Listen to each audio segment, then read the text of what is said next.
En esta verdadera carrera de posta le toca a otro Juan Andrés Larrinaga, profesor de inglés, licenciado en lingüística, doctorando en pedagogía. Leer en la universidad, ¿qué y cómo se lee, Juan? Bueno, voy a tratar de ser breve. Como verán, en realidad lo que tenemos en común en esta mesa es estar en el ámbito universitario, pero no voy a hablar desde las ciencias duras, sino desde el ámbito de las ciencias humanas y sociales, ¿no? Muy brevemente voy a hablar en primer lugar, sobre la relevancia que ya bastante se ha mencionado, la relevancia de la lectura a nivel individual y a nivel del sistema educativo al que pertenecemos. Desde el punto de vista humano, individual, es evidente, y ya se ha hablado mucho, en el desarrollo individual, en la producción y elucubración de ideas, el diálogo con el texto a nuestro propio tiempo, es sumamente importante en el proceso de subjetivación, incluso para saber dónde estamos parados como sujetos, para crear nuestras propias ideas. Pero sobre todo quería enfatizar la importancia de la lectura para el sistema educativo, como actores de las instituciones, en mi caso desde la universidad. La lectura es fundamental para asegurar la permanencia y el progreso dentro del sistema educativo. Y eso creo que es una cosa que nos atañe a todos los actores que estamos dentro de la educación. Y por eso es de gran relevancia y tenemos que siempre tratar de hacer algo al respecto para mejorar esos aspectos, porque, bueno, sabemos, todos los ciudadanos tienen derecho a permanecer y progresar dentro del sistema. Y vengan de la clase social que vengan, pertenezcan a los grupos sociales que pertenezcan. Y bueno, podemos ver que algunos grupos lingüísticos, por ejemplo, son los que tienen a veces dificultad justamente por el hecho de ser grupos lingüísticos a los cuales la lectura se les hace difícil, ¿no? Por ejemplo, los hablantes de los dialectos portugueses en el Uruguay, los fenómenos de frontera, y los hablantes de la lengua de señas uruguaya, por ejemplo, ni que hablar. Bueno, eso en cuanto a la relevancia, y voy a dejar ese tema por allí. Tenemos que enfatizar también el hecho de que, porque muchos se preguntarán, hasta ahora más o menos se está hablando de la lectura y de cómo se aprende la lectura a nivel de la escuela, ¿no? Yo vengo a hablar de la lectura en la universidad. Creo que es importante destacar la complejidad de la lectura, como el hecho de que, bueno, aquello de que desde que tengo 6 años leo, es una gran mentira en realidad, ¿no? Todos frente a un texto, todos luchamos con el texto, a veces el texto más simple para saber qué quiso decir en determinada parte, cómo interpretar determinada cosa, ni que hablar de textos sofisticados y más difíciles. Por lo cual, el aprendizaje de la lectura es absolutamente constante y a nivel de la universidad fundamental, y todo lo que hagamos al respecto es relevante. Bueno, para acortar en este tema voy a entrar directamente entonces en algunas prácticas pedagógicas de andamiaje para favorecer los procesos de lectura.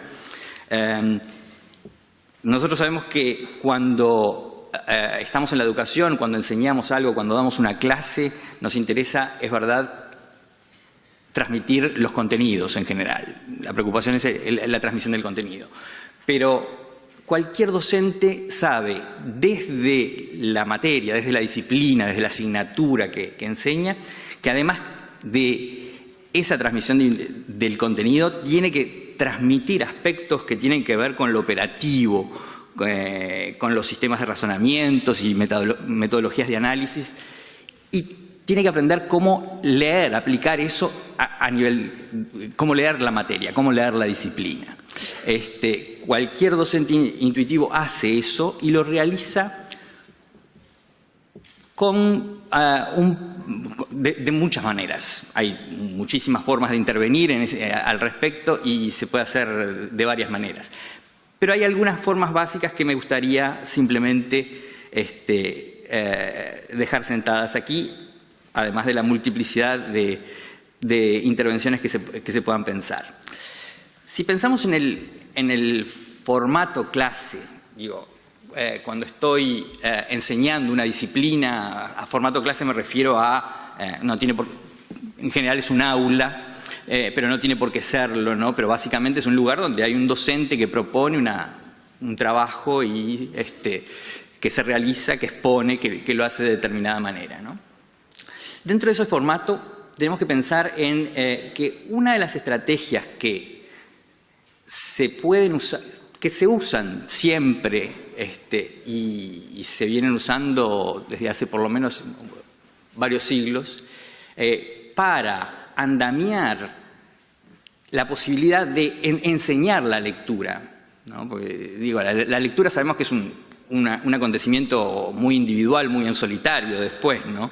Pero tenemos que buscar, y siempre lo hicimos los docentes, formas de intervenir al respecto. Una de las formas básicamente es la palabra, es el discurso. Tanto el discurso disciplinar, de la disciplina, de la asignatura que estoy enseñando, como algunas estrategias propias del discurso pedagógico en sí. ¿A qué me estoy refiriendo con esto? Cuando uno da una clase y piensa en que después los estudiantes, para ser más independientes, van a tener que leer, continuar aprendiendo, leyendo esa asignatura, puede desde el discurso introducir un formato similar al de lengua escrita. Muchas veces hemos oído la expresión, está hablando como un libro abierto, digamos, ¿no? Introduciendo incluso los formatos típicos de cada disciplina, de manera que sirvan para que después aquel que va a leer en soledad un texto aplique eso que recuerda del discurso pedagógico. Por ejemplo, algo muy banal y que se usa todo el tiempo para varias asignaturas, no todas, la definición, ¿no? Un docente entra en una clase y estructura su discurso a la manera de un texto escrito muchas veces. Y cuando da una definición, es un momento privilegiado de la clase en el cual se para y dice la definición, más allá de que sabe que en una primera instancia a veces esa definición no está clara, no se entiende, la hace prácticamente de memoria, ¿no? Porque la definición de tal cosa es tal cosa con tal cosa y para tal y cual cosa, por ejemplo. Y a lo largo de su discurso, eso se va a repetir en distintos momentos y se van a ir explicando las distintas partes como si fueran párrafos de un texto, introduciendo una sintaxis y un formato de lengua escrita muy fuerte. Esta es una estructura de andamiaje bastante asentada a través de los siglos y consiste en eso, en la estructuración de nuestro discurso pedagógico a la manera de la sintaxis de la lengua escrita. Otra de las maneras de intervención y de andamiaje es la lectura en clase. Muchas veces los cursos, en la universidad, sobre todo en ciertas áreas, es común, en otras no tanto. Siempre existen en cada disciplina los popes de la disciplina, que siempre son muy difíciles de leer. Hay cursos a veces que, no sé, en lingüística, Saussure o cuando uno lee la arqueología del saber de Foucault, en los cursos se lee el texto, ¿no? Se trabaja en las clases con el texto, y esa es una metodología que yo llamo el show how, el mostrar cómo, ¿no? En inglés eso está acuñado de la expresión el know-how, en inglés, en el mundo de los negocios, el saber cómo para que se asocia a veces, uno pone el know-how y otro pone el capital, por ejemplo. Y bueno, acuñada a partir de allí, la expresión el show how es el mostrar cómo uno lee, el mostrar cómo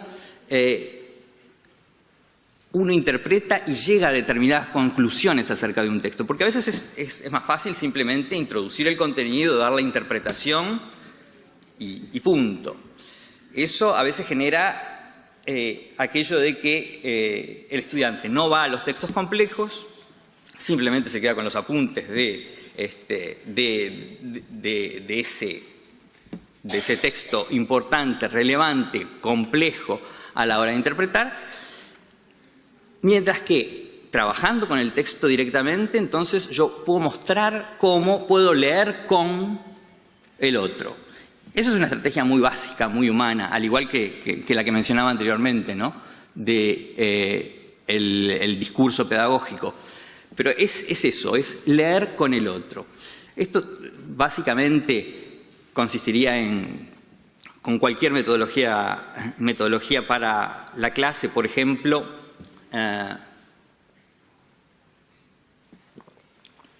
que los estudiantes lean, ¿no? Cada uno en grupos o individualmente, y después con una propuesta discutan unas páginas, por ejemplo, de la arqueología del saber o de cualquier pope de sociología, de la lingüística, etc. Y luego, la puesta en común puede ser la discusión, sí, en parte de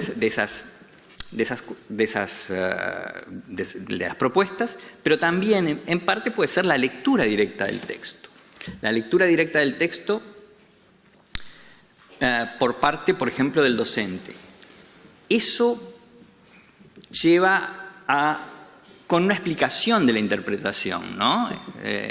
Estoy pensando en una lectura en la cual el docente, una lectura explicada, una lectura comentada en la cual vaya explicando por dónde va estableciendo las relaciones de todo tipo y a todo nivel, desde las más sencillas, ¿no? Cuando uno lee que va para atrás y para adelante, muchas veces son cosas muy sencillas, como por ejemplo referencias de pronombres y cosas por el estilo que no encuentra, ¿no? ¿A qué se refiere con tal cosa? ¿Se está refiriendo a este elemento, a aquel? ¿Cómo llega a deducir si es uno, si es otro? La práctica entonces lectora con comentarios de un otro que en algunos momentos privilegiados de la clase se puedan realizar, resultan entonces sumamente útiles. Esto se hace también cuando se lee en clase o en grupos de estudio, entre pares. No solamente, por supuesto, el momento en que lo hace el docente es un momento privilegiado de la clase porque el docente con cierta conciencia lingüística y con cierta conciencia del texto puede explicar más exactamente los procesos de interpretación, los procesos de decodificación que va haciendo en un texto de este tipo. Pero siempre los señalamientos entre pares simplemente son extremadamente útiles. Y eso a veces depende de incluso proximidades físicas, que los señalamientos son señalamientos no solo orales, sino a veces señalamientos reales, con el dedo, ¿no? con la expresión, sobre no entendí tal cosa, bueno, ¿por qué? ¿De dónde? Hay un desacuerdo. Cuando hay un desacuerdo sobre la interpretación de algo, inmediatamente alguien se muestra y dice acá, y muestra por qué. Y a veces eso es sumamente útil. Entonces, el leer con el otro es también otro de los mecanismos que se pueden usar para andamiar este proceso de la lectura. Y esto, la discusión de esto nos permite pensar en materias diferentes, porque cuando uno piensa en las intervenciones desde el sistema educativo siempre piensa en cuartos estancos, ¿no? Que la parte de lectura la enseña lengua o la enseña idioma español, literatura, pero en realidad, como vemos, todas las materias, todas las asignaturas pueden constituirse en cierta medida como estructuras que favorecen el andamiaje de los procesos lectores y también se está pensando cada vez más no en materias que sean cuartos estancos donde se enseña, por ejemplo, idioma español, por ejemplo, literatura, por ejemplo, sino cada vez materias en las que las estrategias se combinan y existe ahora, por ejemplo, en la universidad desde hace muchos años, materias como talleres de escritura, talleres de lectura, cursos de comprensión lectora en lenguas extranjeras y en las cuales se puede leer entonces y agrupar las habilidades cognitivas involucradas en la lectura de diferentes maneras. Bueno, dejo por acá, así tenemos tiempo de hacer un poco de discusión. Muchas gracias.